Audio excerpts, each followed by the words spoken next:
सबसे पहले तो दो तहरीकों को मैं आपस में मर्ज करके समझाना चाहूँगा। पाकिस्तान बना 1947 में और इसकी तहरीक का आगाज़ हुआ हकीकी मायनों में 1857 की जंग आज़ादी से। ये 90 साल की एक तवील जदोजहद थी जिसके बाद पाकिस्तान मारिज़ वजूद में आया। 1857 की जंग आज़ादी में सबसे पहले तो जहाँ भी मुसलमानों की मीटिंग होती थी कि सुबह हमने इस तरीके से अंग्रेज़ों पे हमला करना है, इस तरीके से हमने उन पे काबिज़ आ जाना है, इस तरीके से उनके मोर्चों को नुकसान पहुँचाना है, वो रात को प्लानिंग होती थी और सुबह वो चीज़ इम्प्लीमेंट करने से पहले ही जो है ना नाकाम हो जाती थी। तो मुसलमान बड़े परेशान कि यार ये क्या माजरा है।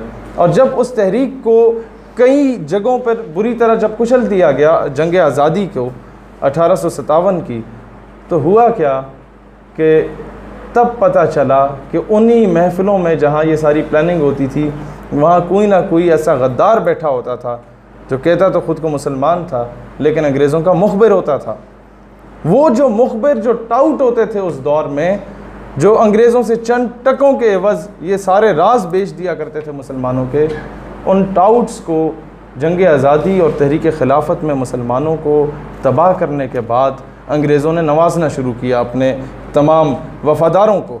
और नवाजना कैसे शुरू किया कि उन्हें सुबह का सूरज तुलू होता था तो घोड़े पे बिठाया जाता था और कहा जाता था कि ऐसे चलाओ दौड़ाओ जब तक सूरज गुरूब होगा, जहाँ तक तुम्हारा घोड़ा पहुँचता है वहाँ तक की ज़मीन तुम्हारी, तुम्हें वहाँ की दस्तार पहनाई जाएगी और तुम वहाँ के नवाब कहलाओगे। जब ये सारी ज़मीनें वहाँ बांट दी गईं इन टाउट्स को, वो वहाँ के नवाब बन गए।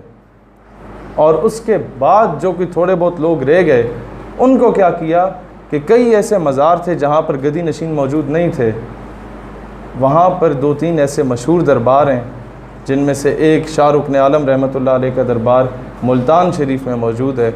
वहाँ पर शाह महमूद कुरैशी के जो बुज़ुर्ग वग़ैरह थे, जो इसके अपने बुज़ुर्ग थे, उन्हें मुसल्लत किया गया क्योंकि उन्होंने भी उस जंग आज़ादी या तहरीक खिलाफत में मुसलमानों के ख़िलाफ़ लश्कर निकाल दिया था अंग्रेज़ों की हिमायत में। और फिर उन्हें वहाँ का गदी नशीन बनाया गया क्योंकि ज़मीनें तो ख़त्म हो गई थी, वो तो बांट दी गई और गदी नशीन बनाया गया कि मुरीद जो हैं वो बेचारे पूरे पाकिस्तान से आते हैं। वो शाह महमूद कुरैशी है, इसके बाप दादा को तो नहीं जानते, वो तो शाह रुकन आलम रहमतुल्लाह अलैह और जो हज़रत बहाउद्दीन ज़िक्रिया मुल्तानी रहमतुल्लाह अलैह हैं उनके फॉलोअर्स हैं। तो उनकी अकीदत में आते हैं तो वो जितने नजराने देंगे वो इनके हो जाएंगे। और मैं जब वहाँ मज़ार पे गया तो वहाँ पर एक कुआं था बहुत बड़ा, उसमें थोड़ा सा पानी था और ऊपर जाली थी और वहाँ लिखा हुआ था कि इसमें जितने पैसे गिराएंगे वो डूबेंगे नहीं, वो गीले नहीं होंगे। तो लोग ट्राई करने के लिए कोई 1000 फेंक देता, कोई 5000 फेंक देता, कोई 100 रुपये फेंक देता। अब उन बेवकूफ़ों को ये नहीं पता कि ये डूबें या ना डूबें, इससे तुम्हारा ताल्लुक़ नहीं होना चाहिए। ये ज़रूर होना चाहिए कि बाद में सारा पैसा जो है ना वो शाह महमूद कुरैशी साहब की जेब में जाएगा। इस तरीके से बेवकूफ़ बनाया गया, ये शुरू से होता आ रहा है। अब भी इसके अलावा जो एक किस्म के कवानीन बना दिए गए जिन्हें ड्रैकोनियन लॉज कहा जाता था, उस दौर में टीपू सुल्तान एक बड़े मशहूर शख्सियत का नाम था जिन्होंने अंग्रेज़ के ख़िलाफ़ लड़ा। और जब वो शहीद हुए तो उनके हाथ में तलवार इतनी मजबूती से थामी हुई थी कि अंग्रेज़ उनके शहादत के बाद भी करीब नहीं जाते थे कि अभी जाके पकड़ेंगे, अगर इन्हें मैयत को उठाने लगेंगे तो अभी ये हाथ उठेगा और तलवार से हमारा जो है ना सर कलम हो जाएगा। इतना खौफ, इतना डर था अंग्रेज़ों को। तो वो टीपू सुल्तान क्योंकि उसकी मूंछें थी, दबंग किस्म की पर्सनैलिटी थी, वो चोगा शेरवानी पहना करते थे और पूरी दस्तार पहना करते थे। एक मतलब ड्रेस कोड होता था मुसलमान एम्परर्स का या मुसलमान उस दौर के वॉरियर्स का। तो उसको तौहीन और तौहीन आमेज़ वो दर्जा देने के लिए क्या किया गया कि अंग्रेज़ों ने जो अपने दरबान रखे, जो उनके घर का दरवाज़ा खोलते थे, जो उनको आके चीज़ें सर्व करते थे, जो उनके आके गाड़ी के टायर शायर साफ़ करते थे, ऐसे लोगों को कहा कि आप मूंछें रखो, हम आपको इसका अलाउंस देंगे। बड़ी बड़ी मूंछें रखने वालों को अलाउंस देना शुरू कर दिए।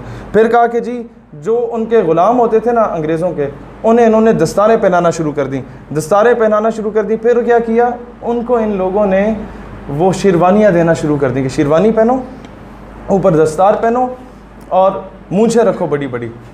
इस तरीके से ये जितने भी मुसलमान एम्परर्स थे इन लोगों की तौहीन की गई।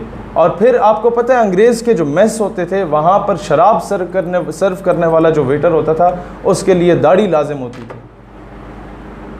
कि जो शख्स दाढ़ी रखेगा वही आके शराब सर्व करेगा, बाकी नहीं।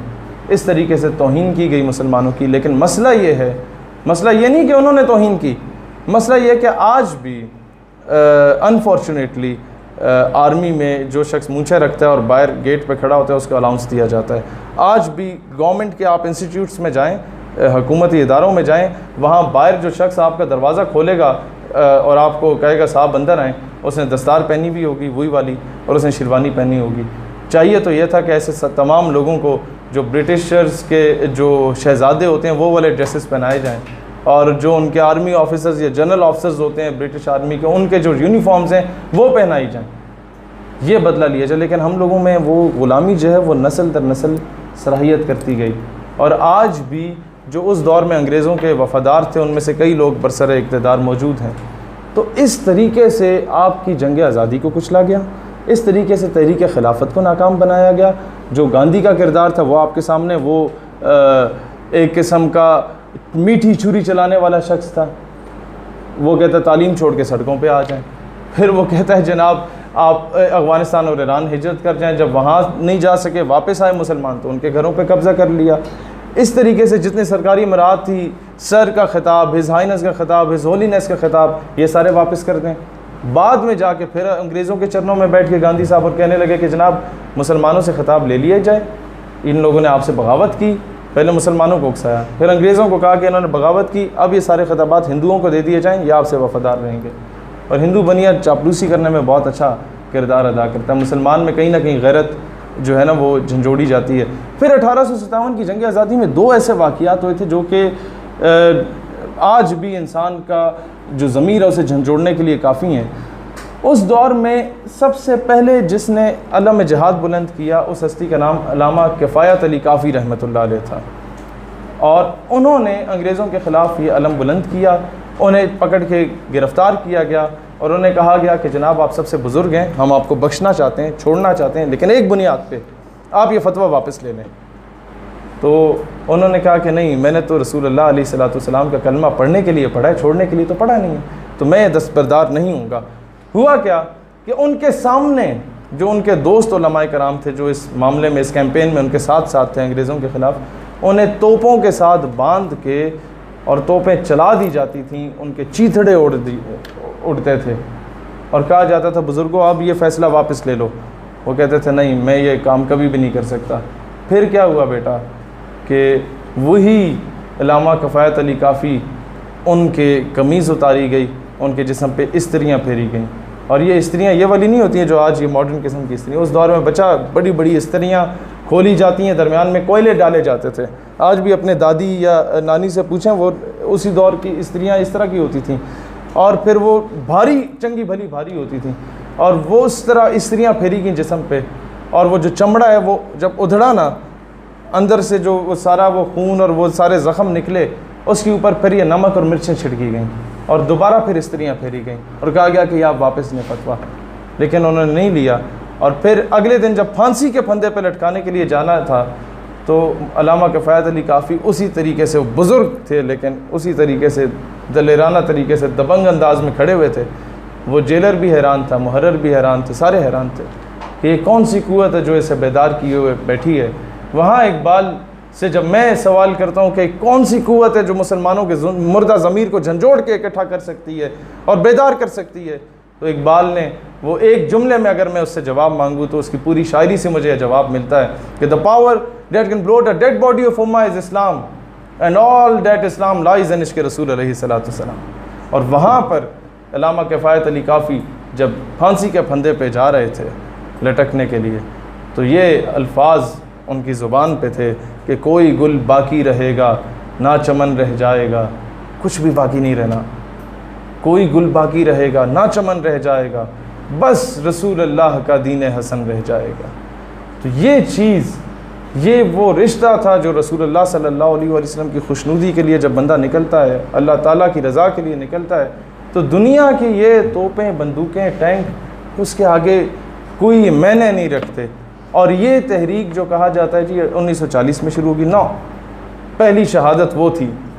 उसके बाद से ये 90 साल मुसलमान जो जुल्म की चक्की में पिसते रहे, आखिर एक वक्त आना था जब अल्लाह ताला ने कायद आज़म मोहम्मद अली जिन्ना रहमतुल्लाह अलैह से वो काम लेना था और अल्लामा इकबाल रहमतुल्लाह अलैह के ख्वाब को शर्मिंदा ताबीर करना था, और आज हम इस आज़ाद फ़िज़ाओं में सांस ले रहे हैं।